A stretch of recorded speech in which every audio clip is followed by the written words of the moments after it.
Qytetarët e Vlorës shprehen se në diskutimet e zhvilluara mes vajzës së presidentit të Shteteve të Bashkuara të Amerikës, Ivanka Trump, dhe kryeministrit Edi Rama, së bashku me rreth 60 arkitekt, do të duhej të ishin të pranishëm edhe autoritetet vendore.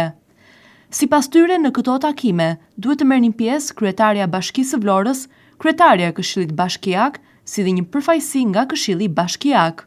Qytetarët theksojnë se investimet e cilësuara si strategjike pritet të zhvillohen në territorin e Bashkisë së Vlorës dhe përjedhoi ishte detyrim institucional që autoritetet më të larta vendore të ishin pjesë e këtyre diskutimeve.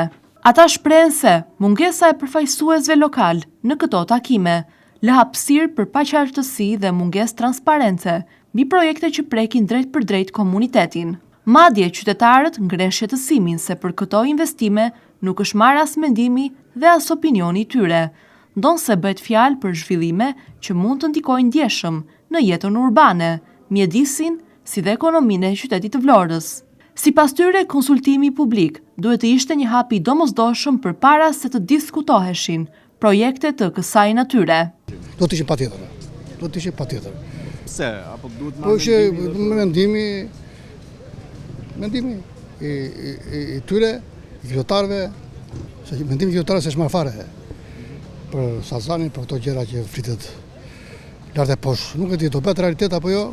Duhet të ishin. Megjithatë janë shik sekrete këto gjëra. Përgjithësi ato janë qytetarët vendor apo jo që Do e mos. Duhet, për mendimin tim, duhet të ishin. Shumë e mendoj. mungonin kryetarë e bashkisë, autoritetet vendore, duhet ishin ato? Po kush i pyet atë? Dhe po erdhën kush i pyet? Duhet ishin pjesë të takimit? Po patjetër që duhet ishin, ato duhet marrin mendimin, po këtu e merr çdo gjë kryeministri. Duhet ishin autoritetet vendore? Patjetër. Ajo sikur që një takim privat. Pra duhet ishin? Duhet ishin, patjetër, duhet ishin. Që të dëgjonin? Të dëgjoni mendimin çka ky është tek. Sido që të shkoj puna dhe çfarëdo që të ndodh me projektin, ai do të duhet patjetër të marrë miratimin e Këshillit Bashkiak. Pikërisht për këtë arsye, autoritetet vendore duhet të kishin qenë të pranishme në takimet me Ivanka Trump për të dëgjuar nga afër detajet e investimit për të cilin një ditë do të duhet të ngren kartonin në mbledhjet e Këshillit. Qytetarët shprehen gjithashtu se edhe ata vetë duhet të ishin përfshirë në një proces konsultimi, mbasi projektet e mëdha nuk mund të realizohen pa dëgjuar zërin e komunitetit. Sipas tyre, transparenca dhe përfshirja e qytetarëve rrit besimin dhe shman keq kuptimet mbi zhvillimet e ardhshme. Ndërkohë, kryeministri Edi Rama mbërriti në Vlorë mbrëmjen e së mërkurës, ku zhvilloi një takim me Ivanka Trump. Fillimisht, Rama dhe Trump qëndruan për më shumë se 40 minuta duke konsumuar kafe në një prej restoranteve të qytetit Vlorës.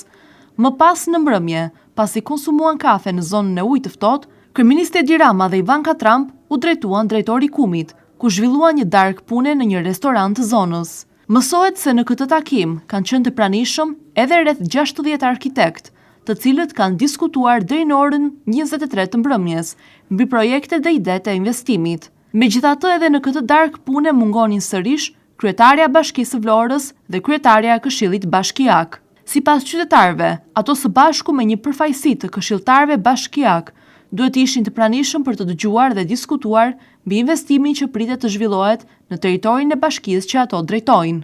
Qytetarët theksojnë se, pavarësisht mënyrës se si do të vijojë procesi, çdo projekt do të duhet të kalojë për miratim në Këshillin Bashkiak dhe për këtë arsye përfshirja autoriteteve vendore që në fazat e para të diskutimit është e domosdoshme. Ata kërkojnë më shumë transparencë, bashkëpunim institucional dhe dëgjim të zërit të komunitetit për çdo investim që prek të ardhmen e qytetit të Vlorës.